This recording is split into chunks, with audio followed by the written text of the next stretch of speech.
Come join me on this crazy adventure, how I find out how food really makes it onto your plate. Since I'm in LA, I should probably drive around in an LA kind of car. Yeah, that is the LA car, but it wasn't quite the car I was hoping for.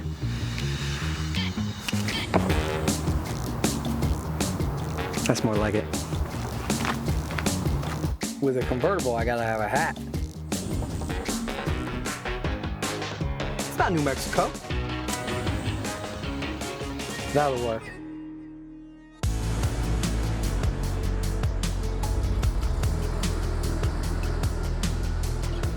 We're at the Hudson Pacific Farm, and it's amazing.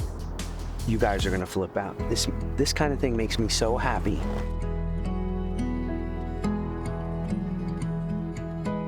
I am on the top of a mall parking lot on Pico Boulevard in the middle of LA, and I'm about to harvest some food. I want to show you this because this is pretty impressive. The color of roots of chard are colored the same color as their stem. Really? Look at that. It's like a little thread. The vertical gardens are aeroponic, and we start with a 20-gallon reservoir. Back up. Aeroponic? Aeroponic, so that's a process in which the plants grow suspended in air, and then they're fed nutrients in that air in a mist or an environment like our gardens. What happens is there's a 20-gallon reservoir of water in which we add the nutrients into the water. So we give them exactly the micro and macro nutrition they need. There's a pump in there that pumps up the water through the center of the garden. It goes up the center, and then it comes back down and rains onto all of the roots. Wow. Okay? Going back down into the reservoir, which then you just cycles it through recirculate again. it, right? Until they either absorb the nutrients or water, or it evaporates. You're using 10% of the water that 10% would of the be water. in a similar farm in the soil. Exactly. This is perfect solution to some problems that we have with our drought. This is the wild arugula, yeah. Okay, so let me take one of these. These kids are gonna flip out. Wild arugula. Where's the salad arugula? So we have some back here. This is so neat. What a way to start my day. All right, let me take these to chefs. Thank you so much, Gina. This is Welcome, my incredible. pleasure.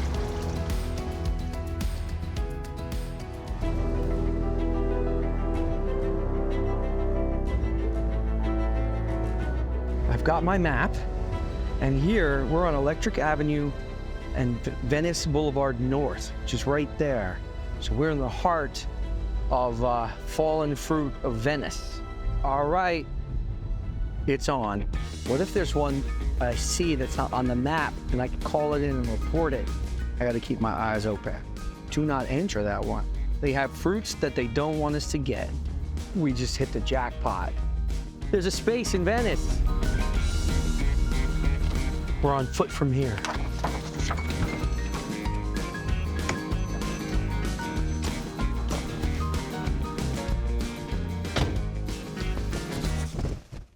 We're in the canals.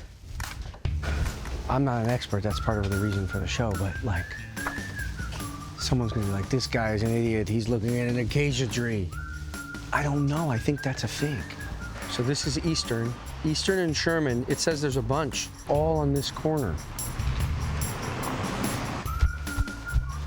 They're not ripe, but this is a fig tree.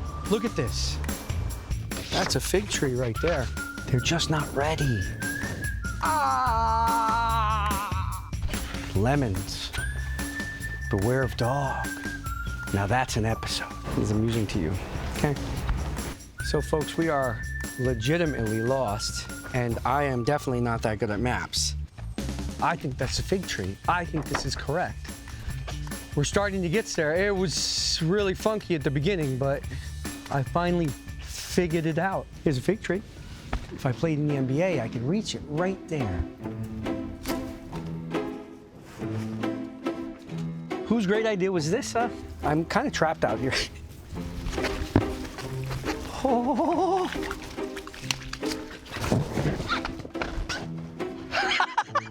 Woo! Okay, here we go. Oh, thank God.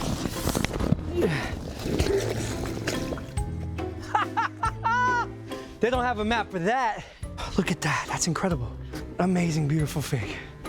His maps are real. They work. I can't wait to go talk to Dave about this.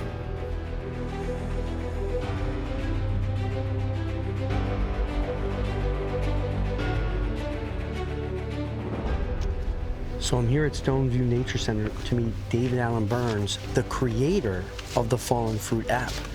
And I'm gonna thank him for getting me that fig. David. Hey. How are you? I'm really good. How are you doing? Good to meet you. Good to see you.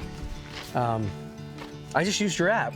Okay, how'd it go? It went great. I got a fig. Oh, out of the whole thing, you got one fig? That's what I was looking for. I just need one fig. It's gonna be hilarious. Like, do you repopulate it if there are new trees that come in? When we plant fruit trees, we'll go ahead and mark the map with the trees that we've installed for a county project or a city project. Yeah. However, what we really encourage people to do is kind of take ownership of their own neighborhood experience. Why plant an apple tree in the middle of your yard when you have a back fence? It's actually kinder and smarter to plant it within 1 foot of the boundary, so it hangs over to private space, and then you can mark that, because nobody really needs 500 pounds of apples. That's right. And in this case, the other half, which should feeds the community. Yeah, and just anybody who walks by. So we do have lemons here, but lemons, it's funny because citrus really have to be hand-picked. Well, why don't you do it? All right, let's see. Because I do this all the time. This one looks good. It's like as if I don't have a show about food and harvesting. Oh, look, you did it. Did I get it? Yeah, come on. Come here. Ah, there you go. There we go, bam. Fantastic. Oh, these are all little lemon But they trees. smell so good. That's what's crazy. They don't have wax on them. Oh, that's delicious. Yeah. Why did you start a site about finding fallen fruit? A long time ago, about 20 years ago, a couple of friends and I, we all lived in the same neighborhood, and there was an opportunity to submit for a magazine, and the impulse for submission was asking the question, is it possible to use the idea of activism, but without opposition? Go. We didn't know the answer, but we were like, okay, let's just walk around between our houses and we'll look for the answer. And we discovered there were over 100 fruit trees that were probably organic, because no one was taking care of them. They were loaded with fruit in 5 city blocks of LA. Oh my God. So we did some research, we wrote a text, and we took some funny pictures, we drew a map, and we called it Fallen Fruit, to quote Leviticus in the Old Testament. Not take the edges of your fields, leave the fallen fruit for the stranger or the passerby. Amazing. Yeah. And we're probably going on like 24 parks and cities across the United States over the past 10 years. That's what you do, is you build parks. Yeah, and we also get invited to work with city government, historical archives, records, and major museums all over the world. Holy smokes. Yeah, it's been incredible. And it's just a really different attitude. It's just such a wild idea. And to have it be successful is, I guess that's what we get so happy about.